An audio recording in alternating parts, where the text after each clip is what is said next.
వైజాగ్ మీ నాన్నగారు చేసింది ఏంటి, విజయనగరం చేసింది ఏంటి, మాకు చేసింది ఏంటి?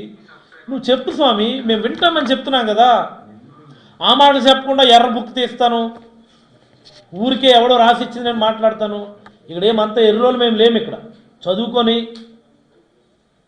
డాక్టర్ కోర్సులు చదువుకొని డిగ్రీలు పోస్ట్ గ్రాడ్యుయేషన్ చదువుకొని ఇక్కడ రాజకీయాల్లోకి వచ్చి జగన్మోహన్ రెడ్డి గారి ఆదేశాలకు, జగన్మోహన్ రెడ్డి గారి ఆశీస్సులతో పనిచేస్తూ మా ప్రాంతానికి ఏదో మంచి చేయాలని ప్రయత్నం చేస్తున్నటువంటి వాళ్ళు.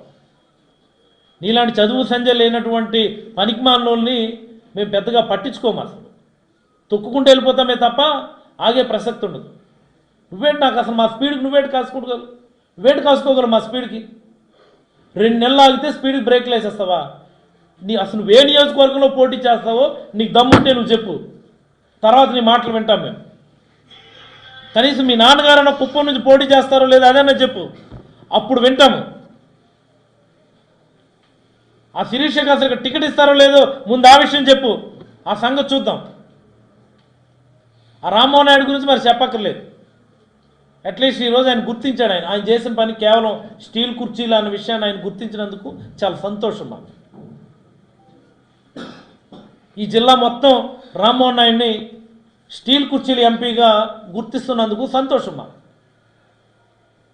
ఊకదంపుడు ఉపన్యాసాల వల్ల, స్టైలిష్గా ఇంగ్లీష్లో మాట్లాడడం వల్ల, బ్రహ్మాండంగా హిందీలో మాట్లాడడం వల్ల, నువ్వు వెళ్ళి విదేశాల్లో చదివి రావడం వల్ల ఈ జిల్లాకు నయ పైసా ఉపయోగం లేదు. ఈ జిల్లాకు నిజంగా నువ్వు చేసింది ఏంటో మాకు చెప్పు స్వామి, మేము వింటాం. అవన్నీ వదిలేసి నువ్వు అసలు ఏంద్రమై రామ్మోహన్ నాయుడు, ఇది నా ఏజే ఇంచుమించుగా. నీకంటే వెనకాల వచ్చాను రాజకీయాల్లోకి, నీకంటే వెనకాల వచ్చాను నేను. నువ్వు మీ నాన్నగారి పేరు చెప్పుకొని వచ్చావు, మీ చిన్న నాన్నగారు నీకు అండగా ఉన్నారు. మాకు అదేట్లేదు. ముందు వెనక ఉన్నది జగన్మోహన్ రెడ్డి గారు. ఎన్ని పనులు చేస్తామో చూసుకు రాసుకోను. ఏం చేశారా మీరు కూడా వచ్చి ఈ వార్నింగ్లు, ఇష్టానుసారం దూషణలు పద్ధతి కాదు. రాజకీయాల్లో హుందాతనం కోల్పోయి చంద్రబాబు ఎలాగా పిచ్చి పిచ్చిగా మాట్లాడుతూ ఉన్నాడో ఆయన పిచ్చి ఈయన కూడా వచ్చింది. ఆయనకే కాదు, వేదిక మీద ఉన్న నాయకులందరూ కూడా అంటుకుందని నేనైతే అభిప్రాయపడుతూ మళ్ళీ అడుగుతా ఉన్నా నిర్మాణాత్మకంగా చర్చించడానికి లోకేష్, నువ్వు శ్రీకాకుళంలో అయినా సరే, విజయనగరం జిల్లాలో అయినా సరే, విశాఖపట్నం జిల్లాలో ఎక్కడైనా సరే నువ్వు పిలువు, నేను వస్తాను. చక్కగా నీ ఎదురుగా కుర్చీలో కూర్చొని మాట్లాడతాను. నీకు అవగాహన లేనటువంటి అనేకమైనటువంటి అంశాన్ని నీకు ఎక్స్ప్లెయిన్ చేస్తాను. ఏం చేస్తే ప్రజలకు మంచి జరుగుతుందో కూడా నేను చెప్తాను. ఊకదంపుడు మాటలు లేవు, సొల్లు కబురు లేవు, పనికి మాలినటువంటి వార్నింగ్లు లేవు, ఈ ఎర్రి బుక్కు లేవు, ఏం అవసరం లేదు. నువ్వు డేటా తెచ్చుకో, మీ నాన్నగారిని అడిగి 14 సంవత్సరాల డేటా మీ నాన్నగారిది, కేవలం ఈ 5 ఏళ్ల కాలం డేటా పట్టుకొని నేను వస్తాను. ఎక్కడైనా సరే, మా జిల్లాలోనా, మా నియోజకవర్గాలుగా దాటి వెళ్ళిపోయి సరే వస్తాను. పాతపంట రమ్మంటే వస్తాను, శ్రీకాకుళం రమ్మంటే వస్తాను, ఆమదాల వలసనం ఎక్కడ రమ్మంటే వస్తాను. ఆయా నియోజకవర్గాలు ఏం చేసాం పోనీ అది కూడా చెప్తాను. నీకు చేతనవుతుందా? నీకు దమ్ముందా? అవగాహన చేసుకొని ముందు ఆ స్క్రిప్ట్ రైటర్ ఎవడో పిలిచాడు మందలించడు. 1,70,00,000 ఉద్యోగాలను రాస్తే డాక్టర్ మా మీద ఎక్కేస్తున్నాడని చెప్పి వాళ్ళని అడిగాను. డిగ్రీ కాలేజ్ లేదు, డిగ్రీ కాలేజ్ బిల్డింగ్లు ఇచ్చామని చెప్పి తొక్కేస్తున్నాడు డాక్టర్ అని చెప్పేసి ఆ స్క్రిప్ట్ రైటర్ని అడిగాను. కనీసం నీ మాటలు జనాలు వింటారు. మీ నాన్నగారికి చెప్పు, ఆరోగ్యం జాగ్రత్తగా చూసుకోమని చెప్పు. ఎందుచేతండి ఇవి చిట్ట చివరి ఎన్నికలు, జగన్మోహన్ రెడ్డి గారు మళ్ళీ అఖండ మెజారిటీతో ముఖ్యమంత్రి అవుతారు. మరి మీ నాన్నగారు అప్పటికి కంప్లీట్లీ ముసలితనం ఆవహిస్తుంది. ఇప్పటికీ ఆయనకి బుర్ర పనిచేయడం లేదు. నేను మాట్లాడింది ఈరోజు గుర్తుండడం లేదు, మొన్న మాట్లాడింది నిన్నటి గుర్తుండడం లేదు. కాబట్టి తర్వాత పరిస్థితులు మరింత దుర్భరంగా ఉంటాయి. నువ్వు ఎంత ఎక్కువ చేస్తే అంతకు మించి మేము కూడా మాట్లాడగలం అన్నటువంటి విషయాన్ని నువ్వు గుర్తెరగాలని, గుర్తుంచుకోవాలని, నీకు మీ నాన్నగారికి మంచి బుద్ధి ఆ దేవుడు ప్రసాదించాలని మనస్ఫూర్తిగా నేనైతే కోరుకుంటూ సెలవు తీసుకుంటాను. Any questions?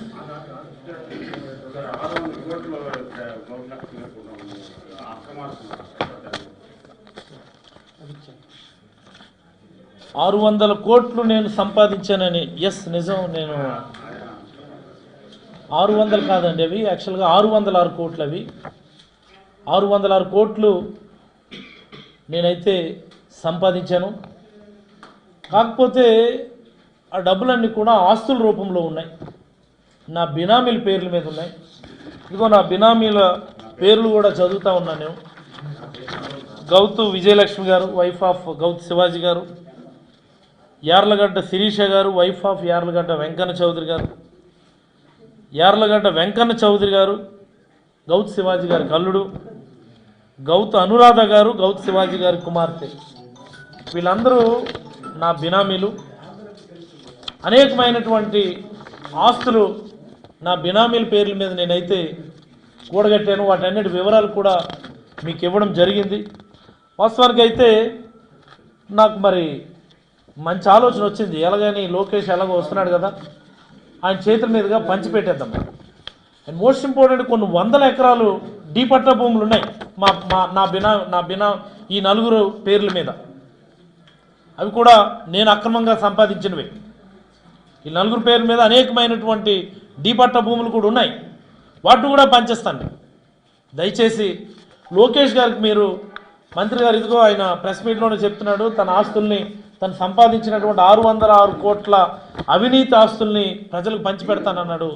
ఆయన బినామీల లిస్టు కూడా చెప్పాడు. ఆయన ఆస్తులు ఎక్కడెక్కడ ఉన్నాయో వాళ్ళ బినామీల పేర్ల మీద ఉన్నాయో కూడా చెప్పాడు. మనం వెళ్దామని చెప్పి పంచి పెడదామని చెప్పి మీరు కూడా ఒప్పించమని, మరి ఈనాడు వారు ఆంధ్రజ్యోతి వారికి కూడా చొరవ తీసుకోమని, TV5 వారు ఈ విషయం మీద విశేషమైనటువంటి కృషి చేయాలని నేనైతే మనస్ఫూర్తిగా కోరుతాను. 3 అంతస్తుల ఆసుపత్రి చూపించి 6 పంటలు మింగేశారు. సూదికొండ,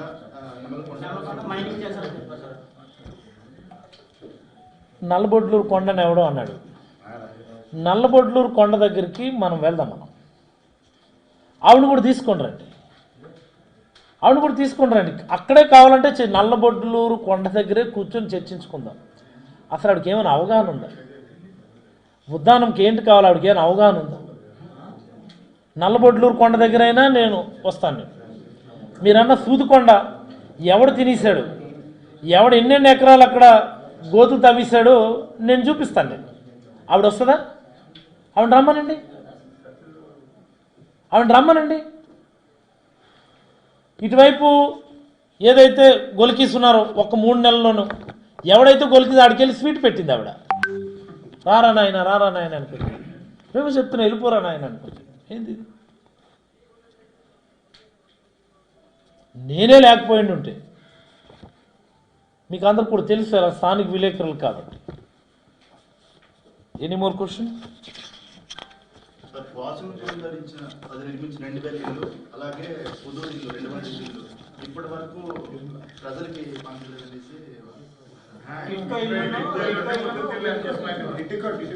పాపం లోకేష్ ఆయన కారు మీద వస్తూ టిడ్కో ఇల్లు చూసాడట. ఆయన ఒక 2-3 ఇయర్స్ ముందు చూస్తుండే టిడ్కో ఇల్లు అనేది వాళ్ళు ఎంతవరకు కట్టారో ఆయనకు తెలిసేది. వాళ్ళు ఎంతవరకు కట్టారో మీకు అందరికీ తెలుసు కదా. 1 or 2 ఫ్లోర్స్ కట్టి ఆపేసినటువంటి వాటిని 980 ఇళ్ళు సుమారుగా అవి. వాటిని మనం పూర్తి చేసాం. మేబీ కపుల్ ఆఫ్ డేస్లో డిస్ట్రిబ్యూట్ చేస్తాం. టిడ్కో ఇల్లుని పూర్తి చేసినటువంటి ఘనత మనది. ఆయన ఇదేదో పెద్ద ప్రాజెక్ట్ అనుకుంటా ఉన్నాడు.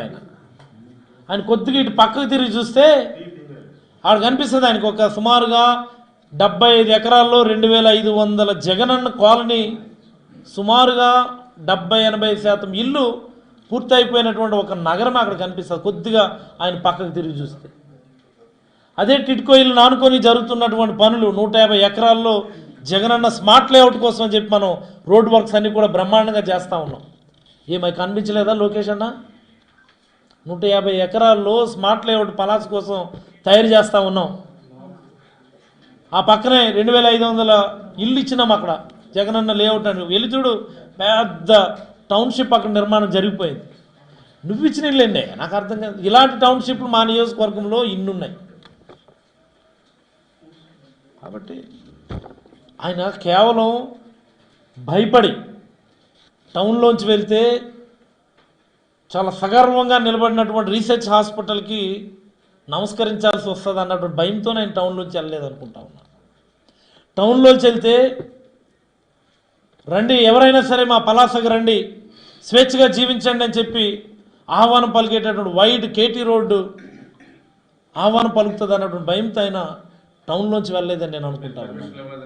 అంటే sir flyover railway flyover bridge ఏదైతే ఉందో వాళ్ళ టైంలో వర్క్ అవుతుంటే మీ ప్రభుత్వం వచ్చింది, ప్రస్తుతం ఈ ప్రభుత్వం వచ్చిన తర్వాత ఆగిపోయాయి అని చెప్పేస్తున్నారు. అలాగే కేటీ రోడ్డు పనులు కూడా జరగలేదు. అదే చెప్తున్నా కదా, పనికిమాలోడు ఆ రోడ్డు మీద వెళ్తే కదా జరిగిందో లేదో తెలిసేది. ఆర్ఓవి పనులు కూడా కనిపిస్తాయి కదా, ఆ రోడ్లోంచి వెళ్తే ఆర్ఓవి పనులు తెలుసు కదా. ఎవడు పనులు మొదలు పెట్టాడు అది తెలీదు, రాసిచ్చినోడికి అంతకంటే అవగాహన లేదు. కనీసం ఇచ్చిన స్క్రిప్ట్ కరెక్టో కాదో కూడా చెక్ చేసుకోకుండా ఏమిటా గందరగోళం. అదో గందరగోళ యాత్ర, అది శంఖారావయాత్ర, శంఖారావయాత్ర. ధన్యవాదాలు.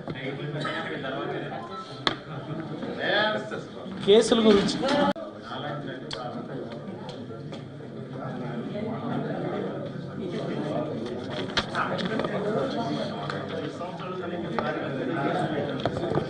మైకులో అడిగి చెప్తాను. మంచి క్వశ్చన్ ఇది, ఒకసారి పెట్టేది చెప్తాను. ఇట్లా రా తిరుమల అడుగు, మైకులో అడుగు, నువ్వు అడుగు.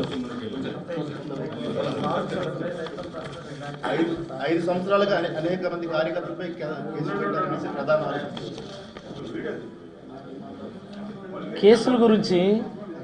ఆరోపణ. కేసుల గురించి మీ అందరికీ ఒక విషయం చెప్పాలి. మీరు ఒకసారి నా ఎన్నికల ఎఫిడవిట్ మీరు ఒకసారి గమనిస్తే అందులో నా మీద 4 కేసులు ఉంటాయి, 4 ఎఫ్ఐఆర్లు ఉంటాయి. డిఫరెంట్ సందర్భాల్లో 4 ఎఫ్ఐఆర్లు ఉంటాయి నా మీద. నేను రాజకీయాల్లోకి ఎప్పుడు వచ్చానండి? 2017 మేలో వచ్చాను. ఎన్నికలు ఎప్పుడయ్యాయండి? 2019 ఏప్రిల్, అంటే 2 ఏళ్ల కాలం అనుకుందాం. ఈ 2 ఏళ్ల కాలంలో ఈ నియోజకవర్గ ప్రతిపక్ష నాయకుడి మీద పెట్టినటువంటి కేసులు 4 కేసులు పెట్టారు నా మీద.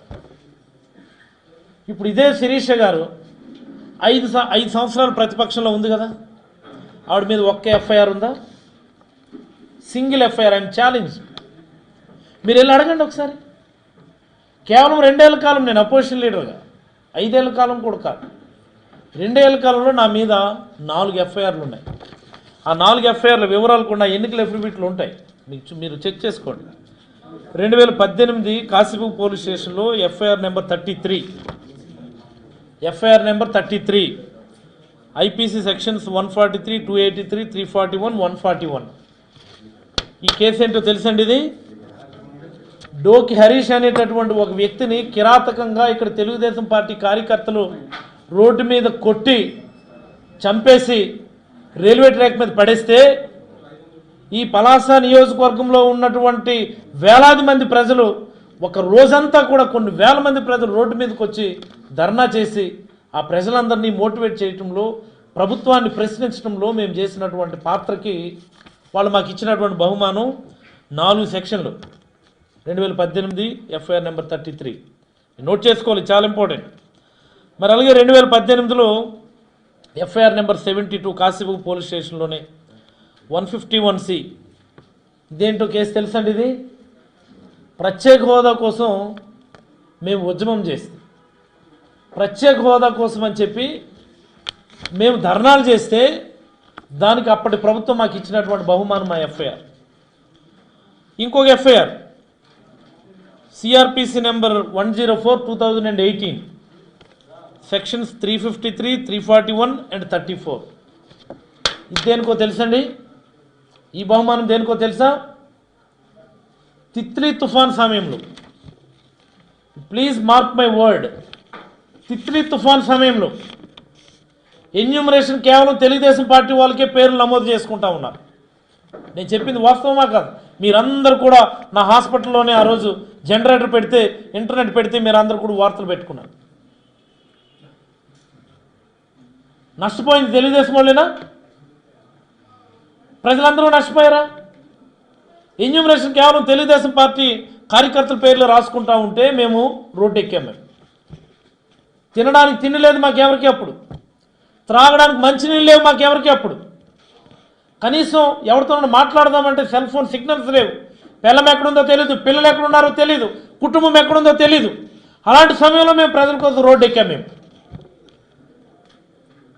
వసలకొత్తూరు మండలంలో చేసాం, పలాస మండలంలో చేసాం, మందస మండలంలో చేసాం. మీరు ప్రజలకు మంచి చేయండి, ప్రజలందరికీ మీరు ఇవ్వాల్సినటువంటి పరిహారం ఇవ్వండి అని చెప్పి ధర్నా చేసినందుకు అప్పటి ప్రభుత్వం నాకు ఇచ్చినటువంటి బహుమతి. ఇంకొక FIR Kashibugga police station FIR number 148/2018, ఇది కూడా 151C.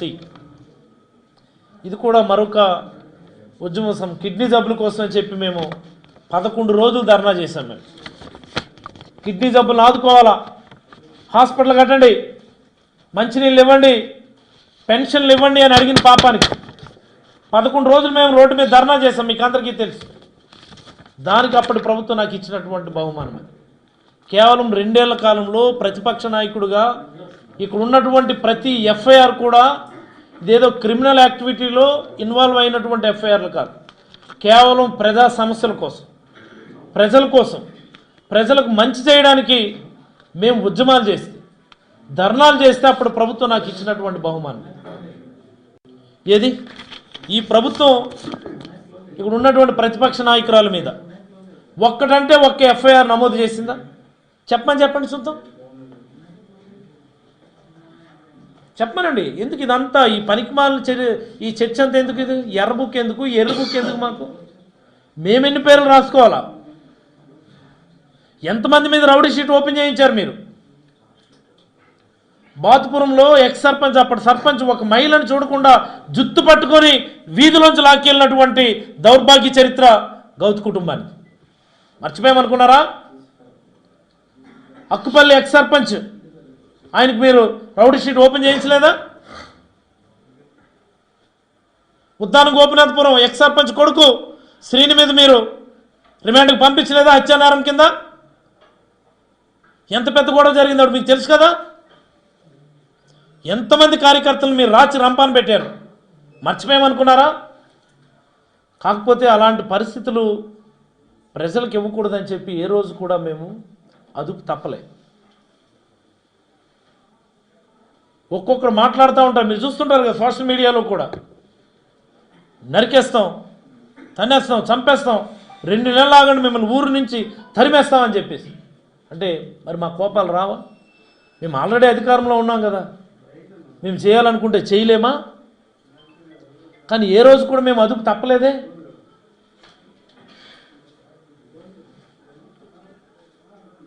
అలే మాట్లాడతారు, ఓ ఆక్రమణలు అనుకొని చెప్పి. ఒకడొచ్చి అంటాడు, చెరువుల్లో కట్టేశారు, మీరు అధికారులు దమ్ముంటే తీసేయండి అని చెప్పి తీయడానికి వెళ్తేనో అదో పెద్ద గొడవ, అదేదో రాష్ట్ర సమస్యలని.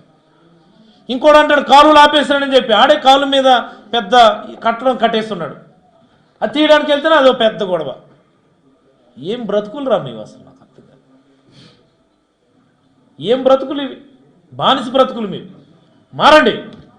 ఈ నియోజకవర్గ అభివృద్ధి కోసం, ఈ జిల్లా అభివృద్ధి కోసం, ఈ రాష్ట్ర అభివృద్ధి కోసం పార్టీలకు అతీతంగా, వర్గాలకు అతీతంగా, రాజకీయాలకు అతీతంగా అందరికీ అన్నీ చేయాలన్నటువంటి లక్ష్యంతో మా నాయకుడు జగన్మోహన్ రెడ్డి గారు పనిచేస్తూ ఉన్నారు. ఆయన ఆశయంతోనే మేమందరూ కూడా ఇక్కడ పనిచేస్తాము.